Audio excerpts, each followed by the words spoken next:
At the last meeting, this committee, we voted to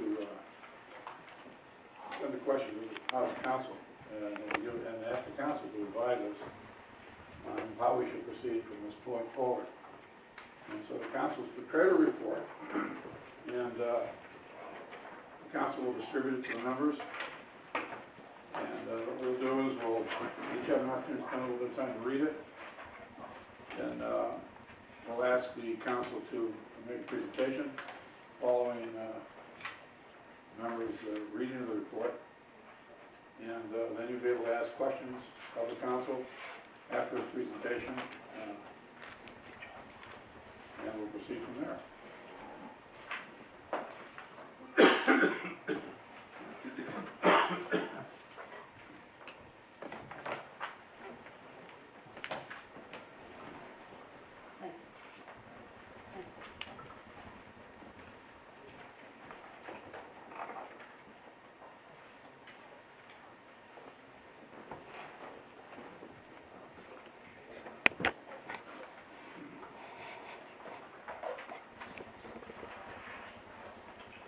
It'll take the members a few minutes to get through this, so we'll have to be patient.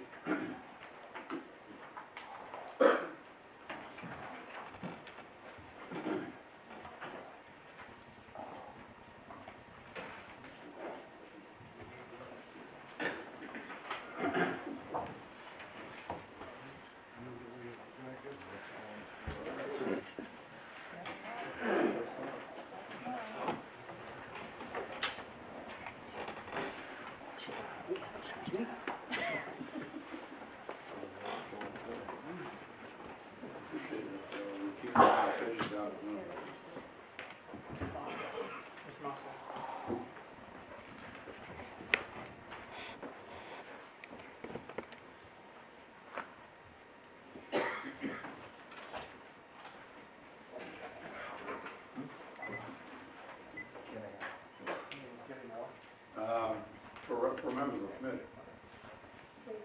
Do you have one? Yeah, no.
Thank you, Mr. Chairman.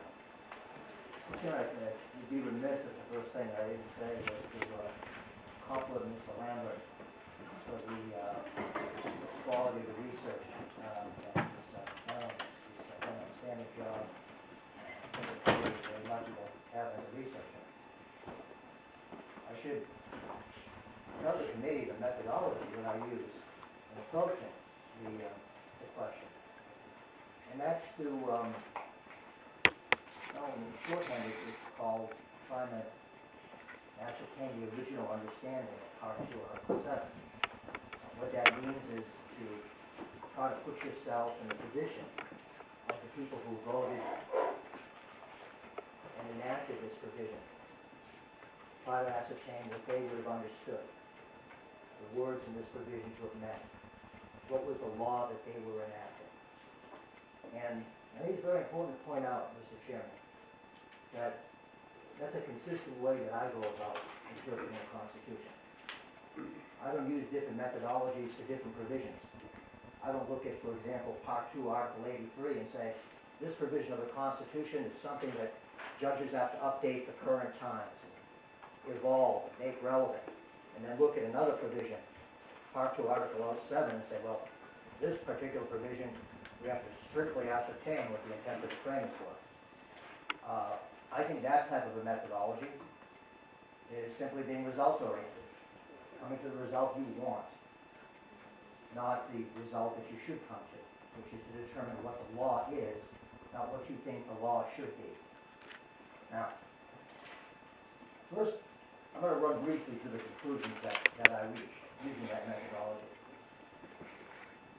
And as I discuss the conclusions, I will talk about the historical evidence underlying the conclusions.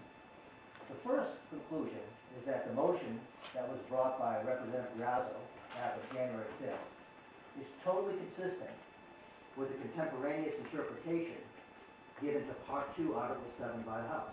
Now, our Constitution, called the Constitution of 1784, was substantially amended in 1792. This is one of the amendments to that Constitution. In 1793, the House passed a rule. The House described that rule as fully explanatory of Part 2, Article 7. And I'm not going to try to read the language because it's a little bit arcane, and they use F's instead of S's. And I have a hard enough time making myself understood as it is. But basically, what that provision said is that any representative who directly or indirectly received compensation or some other type of benefit for proposing or sponsoring any petition or motion was in violation of Part 2, Article 7. Now, we need to place great weight on a contemporaneous interpretation of any constitutional provision. And it's not, I'm not the only one who says that. In fact, the New Hampshire Supreme Court says that. So, there is very strong historical evidence that Part 2, Article 7 was meant to apply to a situation where a representative was receiving compensation, direct or indirect, a benefit, direct or indirect, from sponsoring any type of legislation, in connection with any type of legislative activity. Now, I know this is not the first time this committee has heard about this rule, and I understand there's some criticism been ventilated. The only criticism I've seen, and I tried to look as much as possible before I came here to talk to you today, the only criticism I've seen is they're wrong. He's wrong about this rule. That's not a criticism at all. That's a gripe with the historical evidence. That's not a legitimate criticism of the rule. So, the first point is very strong historical evidence that Representative Grazzo's motion is consistent with the proper interpretation of Part 2, Article 7. However,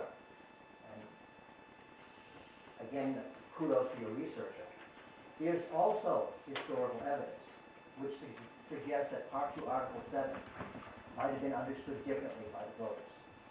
Now, we just discussed that the House rule described itself as fully explanatory. We can't ignore the fact, though, that the Senate did not have a similar rule. And Part 2, Article 7 applies to both bodies. It doesn't just apply to the House.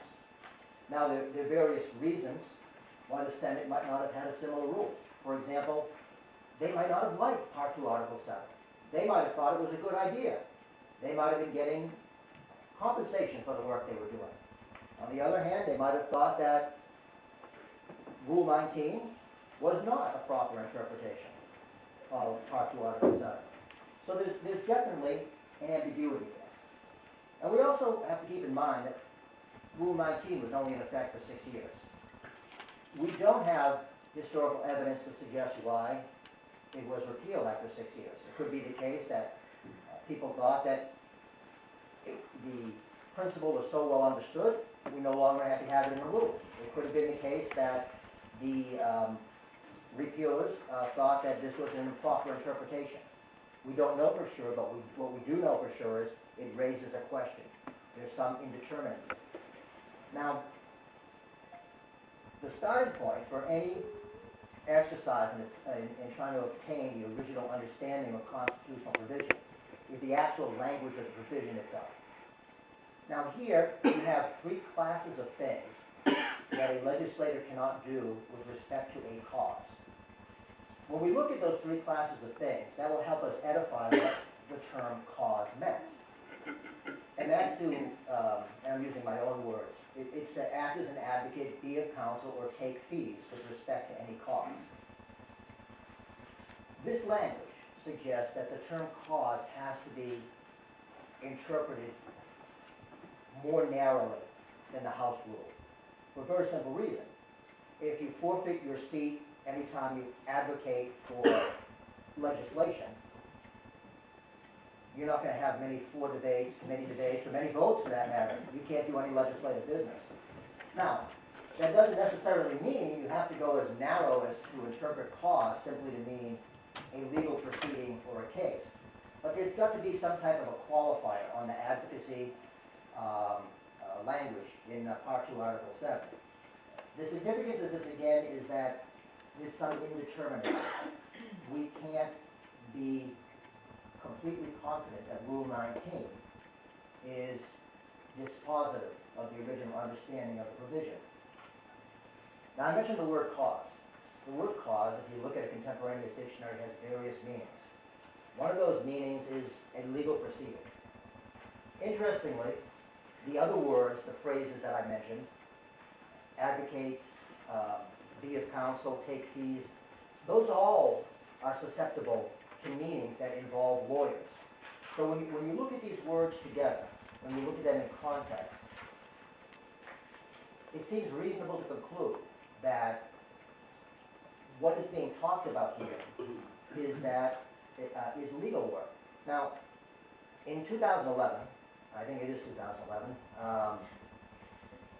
although I lose track sometimes, the notion of a legislature doing, let me be more precise. The word cause would have the meaning of a legal case, a court proceeding. Today, the notion of the legislature being involved in legal cases or court proceedings is one that's, that bewilders us. It's foreign to us. What you need to understand is the context in which the 1792 amendments to the Constitution were passed. At that time, it was commonplace for the legislature essentially to act as an appeals court. Dissatisfied litigants would bring their cases to the legislature, and the legislature would, in many instances, pass legislation granting a new trial. And then there would be a new trial. Eventually, in 1818, in a case called Barrow versus Sherburne, which is one of the greatest examples of plagiarism in the history of jurisprudence, since it essentially plagiarized Marbury versus Madison, our Supreme Court said, and by the way, Marbury versus Madison was another astounding example of plagiarism because that plagiarized Alexander Hamilton and the Federalists. But be that as it may, in 1818, the New Hampshire Supreme Court said the judiciary will no longer go along with legislation that grants dissatisfied litigants new trials. We think it's a separation of powers, and therefore we won't enforce that law. Perfectly valid decision, in my opinion. The point being that there was this practice until 1818, where the legislature, to some degree or another, more in the early days, later as you got closer to 1818, acted essentially as an appellate court. Now what would often happen, apparently, based on some secondary historical sources, is that, as you have today, there would be lawyers serving in the legislature. And they would come in with their clients, let's say in a committee like this. They would sit down, they would present the case for a new trial, they would make a compelling case, and then they would walk around the table, sit down, and they would vote on that compelling argument that they just made. Now some individuals saw some impropriety in that, said, you know, you can't be the judge and the lawyer at the same time. And there was an attempt to make a rule in the House that would prevent that. A gentleman named Plummer, you may have heard of him, proposed a rule. Well, that went nowhere.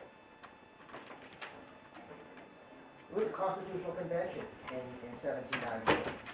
And some folks, I guess, who really disliked the idea of lawyers doing that. I don't know what else the lawyers were doing to provoke this reaction, but they proposed an amendment that said no lawyers could serve in the legislature at all. Now, I don't want to give anybody any ideas, but it did happen. It was voted down. Immediately, now what's interesting, immediately after that provision was voted down, Part 2, Article 7 was brought to the floor. And Part 2, Article 7 was passed by the Constitutional Convention. So, that context suggests the fact that the vote for Part 2, Article 7 took place directly after the vote for the amendment that would have forever barred lawyers from the New Hampshire legislature. It suggests that the scope was some type of activity by lawyers in the New Hampshire legislature. Again, some supposition involved, but we're raising an indeterminacy, we're raising an ambiguity, we're raising questions as to how much weight we can put on that Rule 19. If we're going to look at this objectively, we're going to try to function as a scales of justice and weigh the historical evidence on each side. When you read your Constitution, and I know you all faithfully read your Constitution, in fact I know Dan, probably Representative Itzy checks on that, you'll find the word cause in other provisions. For example, Part 1, Article 20, which talks about jury trials, contains the word cause. An amendment that was passed in 1792, contemporaneous with Part 2, Article 7, also talked about cause. So there's evidence out there that the voters who voted on Part 2, Article 7 would have understood the term cause to apply to a court proceeding, a legal proceeding. More specifically, these attempts, these actions by lawyers, they were successful, I won't call them attempts, to essentially appeal cases that they had lost, or their clients had lost, to the legislature, and get a new trial. Also, when you look at the early cases of the New Hampshire Supreme Court,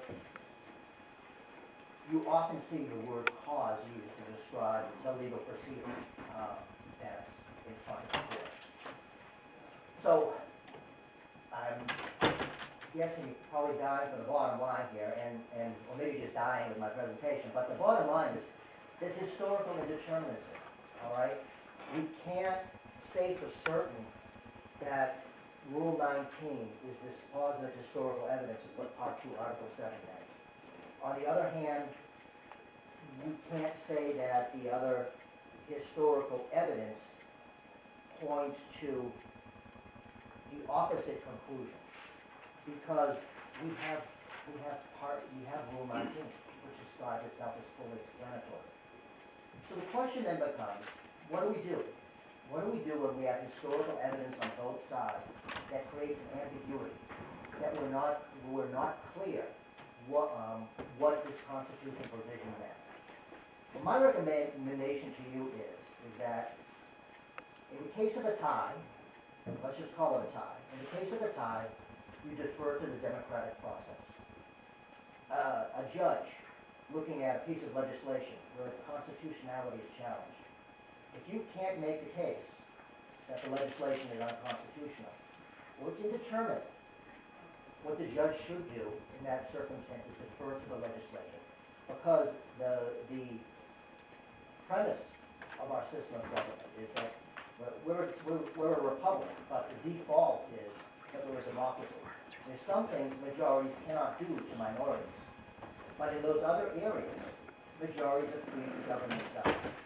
This, I suggest to you, is analogous, where we can't clearly say that there should be further proceedings to determine a forfeiture, in that we cannot say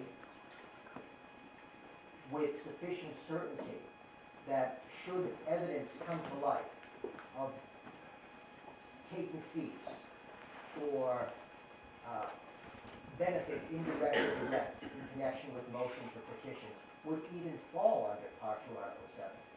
We have to defer to the democratic process, which is the election. The voters made a choice, and my recommendation to the committee is that in light of the competing historical evidence, we defer to that choice. So, my recommendation to you is that your recommendation should be that Representative Brunelle should not forfeit his seat under Part 2, Article 7. Because even if you did hold hearings and adduce evidence that his compensation was in some part depended on, his position depended upon taking certain positions in his house, I don't think that would constitute a violation under Part 2, Article 7. I'm making no statement as to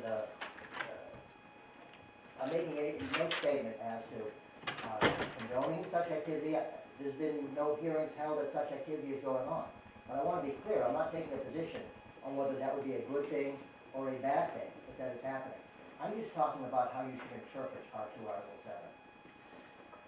I do want to say, though, that I think this referral to the committee was a very legitimate exercise. Part 2, Article 7 is a constitutional provision. All right? I don't think you can say, with any credibility whatsoever, that we have a duty under a certain provision, and we're supposed to fulfill that duty, yet look at Part 2, Article 7 and say, well, we should just treat that as dead letter. Let's just ignore it. It's been in quiescence for 200 plus years. Let's sweep it under the rug. I think this was a legitimate exercise. Constitution is the ultimate law in the land, and the legislature should be answerable to the ultimate law in the land. The first step in that process of constitutional accountability is to try to determine what Part 2, Article 7 means. And that's what you've done. What I'm further recommending is that you recommend to the House that it consider promulgating a House rule or an ethical standard in order to clarify and effectuate Part 2, Article 7. Reason for that is because the historical evidence is indeterminate. You can make arguments for Part 2, Article 7's applicability or inapplicability. Promulgating a rule or an ethical standard to clarify for candidates, for voters, how Part 2, Article 7 is going to be interpreted and effectuated by the House would do a service to future candidates. They can make a decision. To future voters, they can make a decision that's better informed about what the consequences of their candidacy or the consequences of their vote would be. And thank you for allowing me to come and talk to you, Mr. Chairman. Thank you. Questions of the members of the committee? No questions, maybe?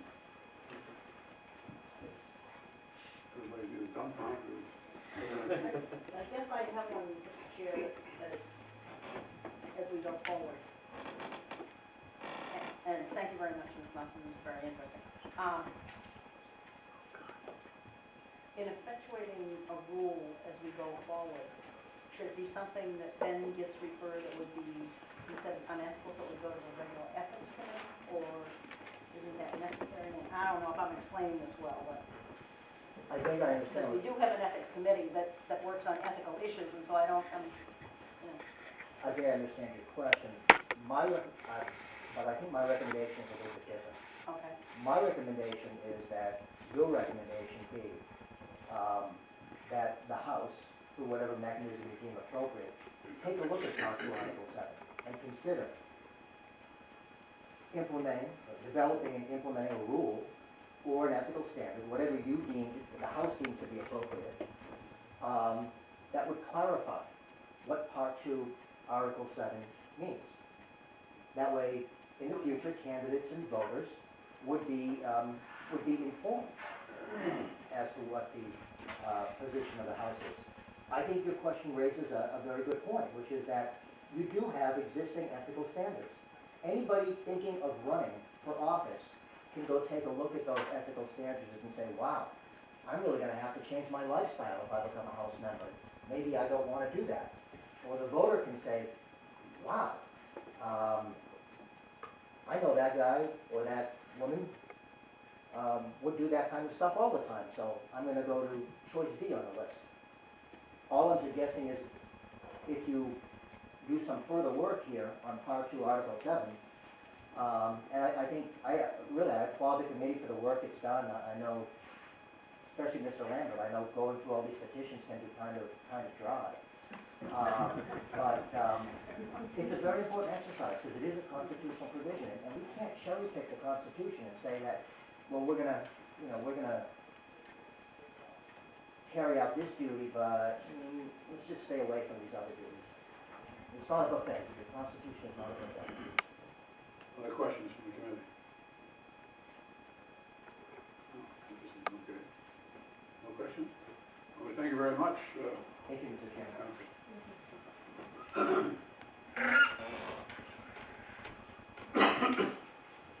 Representative Ball. Thank you, Mr. Chairman. I would like to move that we adopt a committee report based on the recommendations that we've just received from House Counsel Moscow. So the motion is to adopt the report that Council Moscow seconded. Second by Representative Comfort.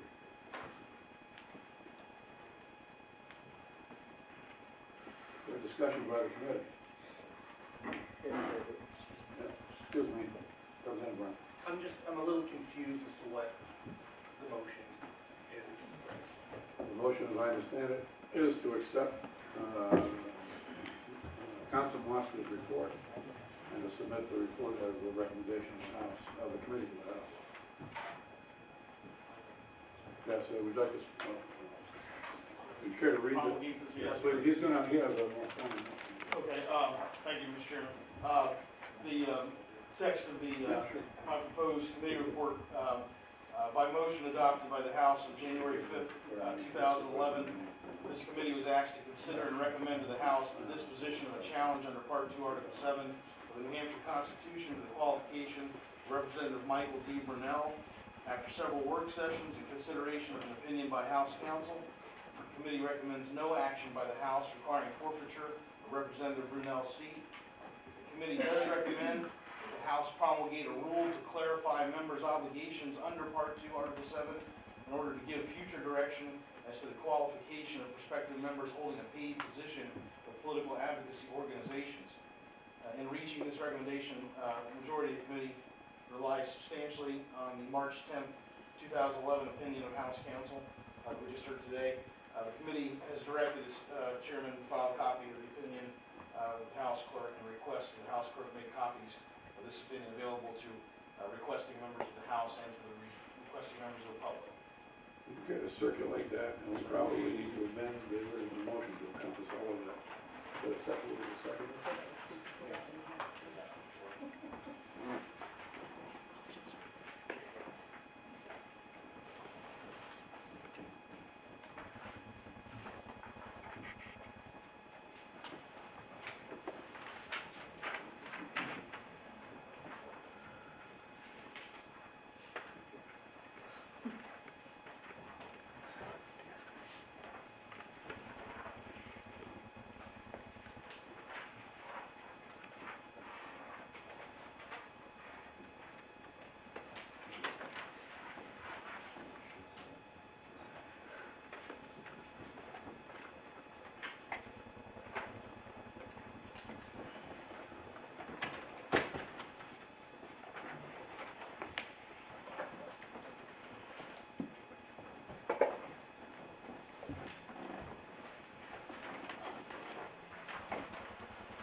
understand it is that we recommend that we vote on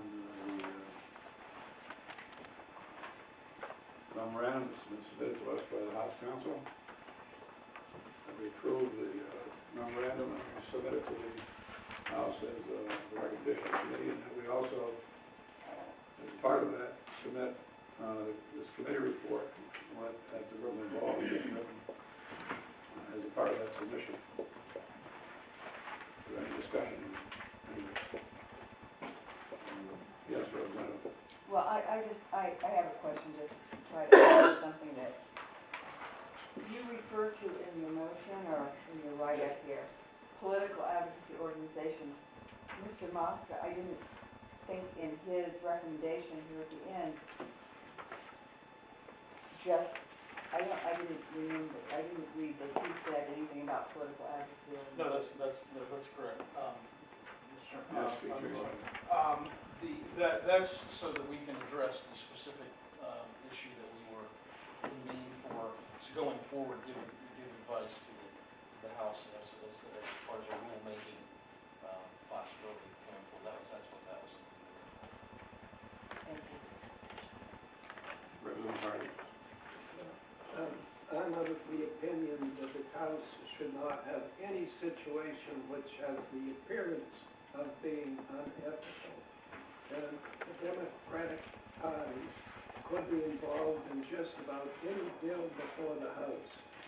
And this Brunelle would have to withdraw from every discussion all through the whole session. But like a whiskey company, if we were working for them, could perhaps to have 2 bills a year, given a little bottle of Chivas Regal to the Speaker and the Executive Council. Well, he could just withdraw from those two if he were for a whiskey company. But working for the Democrat Party, he'd have to excuse himself from every discussion. Further discussion? Representative Johnson, Representative Gonzalez. Thank you very much. Thank you for your presentation. Very helpful for me. In response, Representative Hardy, I don't think what you're recommending is a part of what No, it's this left field, is. I realize. I think it's that. another whole Yeah. issue, and so I would really not want to tag that under here. But I would It's honor akin it, to it without being part of it. of course. Representative Gonzalez. I just wanted to make a statement. I don't have a question. There is a motion on the floor. Before we conduct a final vote on this motion, I just wanted to state to all of you and the public that is here that we must emphasize fairness for all future candidates and for both parties, the Democrat and the Republican Party. We must immediately file either rules or legislation so there is never again, and I repeat, never again, the appearance of ethical violations as New Hampshire state representative that we are. We owe it to the people we represent, in my case, in Manchester, as well as Representative Grieso, as well as Representative Brunelle in Manchester, and also we owe it to the state of New Hampshire. This rule or legislation will not only bring clarity of interpretation of the law or the rule, Constitution Article 2(7), but also will be able to be enforced in a fair way for all future candidates or elected New Hampshire state representatives. I say that because we're going to conduct a vote, and we are doing this vote considering to do a finding in our case as a committee that will be fair for Representative Brunelle, will also be fair to us in making legislation that we ought to make for the people of New Hampshire. And I thank you. Thank you. Yes, Representative Brown. Thank you, Mr. Chairman. I agree with the intent behind this motion. My only concern is that I feel like there should be 2 motions. I feel like there should be one motion that says, stops at the line that says after several word consideration of opinions of the House Counsel, that no action by the House requiring the forfeiture of Representative Brunelle's seat. Full stop there, and then we can add the second paragraph. And then if you'd like to bring a second motion proposing the committee recommend the House promulgate a rule to clarify members' obligations of, et cetera, I would support that as a second motion. That's two separate issues, but I believe we owe it to Representative Brunelle to make it very clear that we do not find it in violation of Part 2, Article 7, and not add a disclaimer on the end. No discussion. I would be against that just because, as Representative Gonzalez said, this motion that we're going for needs to be clarified for future, and this came up because it's not clear. So I wouldn't be able to, I wouldn't want that to happen. I'm with Representative Gonzalez that if I vote for this motion, it's because we're going to clarify it for the next election and for future representatives. Representative Duarte. I just want to say, I think the whole committee here, I think we worked real hard trying to get to a fair solution. And I've struggled with it personally, I'm sure the folks have too. And it was really, I think the prudent thing to do, have council come in and help us here. So I'm for the resolution and the motion the way it is right now. And I want to thank council for their help. I see no other, yes, Representative. Thank you, Mr. Chair. I guess I'm unclear what the charge of the committee is. If the charge of the committee is to come back on a motion on what to do with the request of this committee, then I suppose this is one thing. If it's come back with a couple of motions to the House, which will be acted upon, then I think Mr. Brown is on the right track, Representative Brown. No, I think what the report does, it makes a recommendation to the House. The council's report So makes it's a report. That's right. We're sending the report to the speaker. Does it get voted on by the House? No, it's sent to the House just as a report. Okay. We're not asked to vote, this is not a report that will be voted on by the House, it will be published in the calendar as the findings of the committee. I would imagine. The House takes no action. No, there's no action beyond that. So the report Now, if it goes. were, just as a supposition, if it were to come out the other way, would the House have taken action to have Mr. Brunelle removed? I don't know what you're talking about. Excuse me. You don't know what I'm talking Why about? don't you ask the council? I don't know. Why don't you ask them?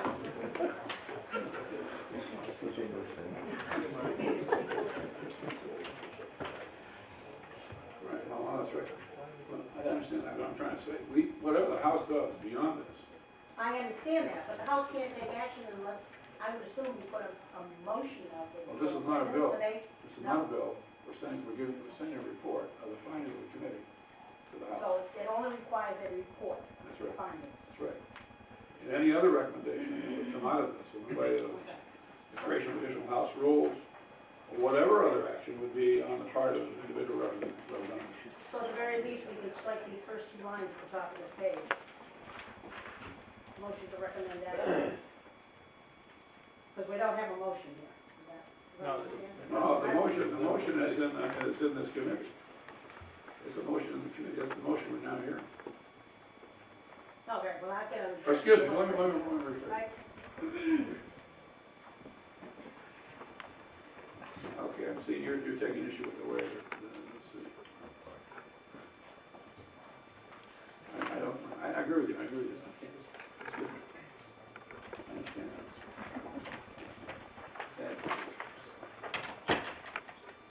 I understand. What the council is saying is the constitutional provision, it's not a bill. That's what I just said. So we're trying to clarify this. So all we need to do is send the report to the House. It'll be published in the calendar. And then to the degree that any individual member wishes to go further with us in terms of crafting a rule or dealing with the issues that Representative Gonzalez has raised, then we will proceed accordingly. And the report we send is Representative Moscow. That's right, Attorney the Moscow. committee report and the memorandum. That's what we're Is this saying. the We've committee agreed, report? we've agreed with council, we're agreeing with the council's report. And the committee report is a color piece. That's what goes to the House. Okay? Yes, Representative. It goes to the House, it will be in the calendar, I would expect that's so. correct? But it will not go to the floor of the House for a vote. No, there's no bill, there's no motion Mr. Chairman, just as a point of information of what you were saying, I understand in the first sentence there, this committee was asked to consider it and recommend, and that's all this is. We have considered it, and we are recommending. That is our report. That's all we were ever asked to do. We were not asked to come up with legislation or to ITL or OTP or anything like that. Just to consider the information as far as Mr. Representative Brunelle's fitness to serve in regards to that, and then to And Representative Hall, if you'd started or something like that, I would have. Question for the chair. Without Sorry, discussion. sorry about the poor wording, I apologize. I Well, think like- considering this is your two cents.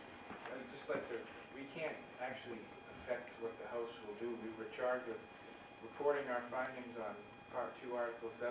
We're gonna report said findings to the House, and it goes as a report. If there were a motion in there, otherwise, it would be voted on by the entire body, but that's not what we're doing. It's at the House's will. We can't control what they do. We just merely make a recommendation. Thank you. Well, I'd like to call a vote, excuse me, one last remark. Could I ask for just a minute timeout?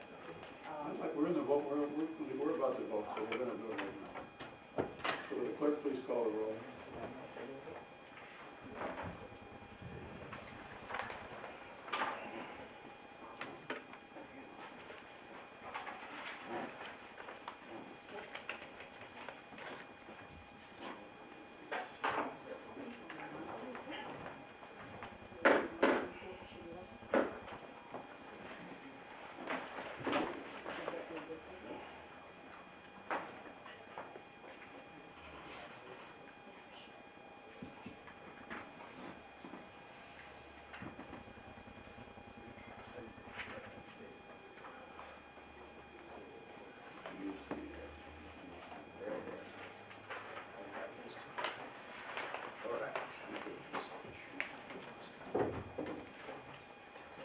All right.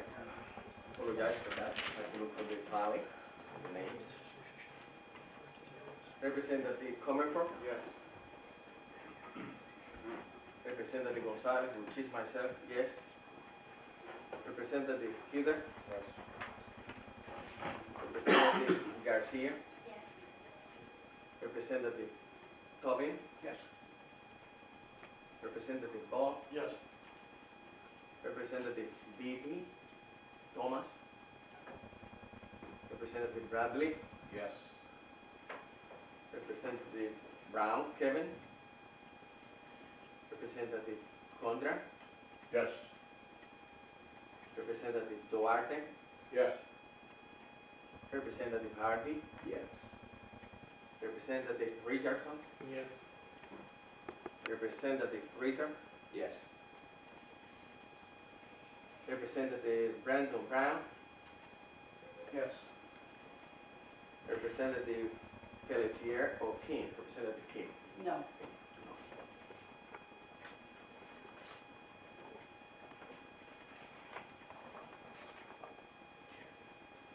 Representative Warner, Yes. Representative Chase, Yes. Representative Johnson, Yes. and Chair and Representative Pearson. Yes.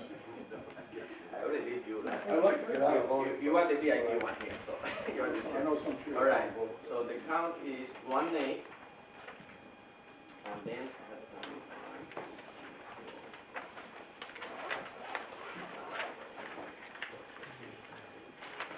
17, yes. Well, that concludes our work session.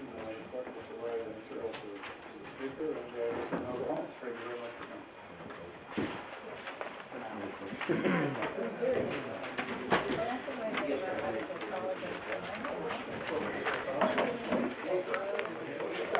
No, that was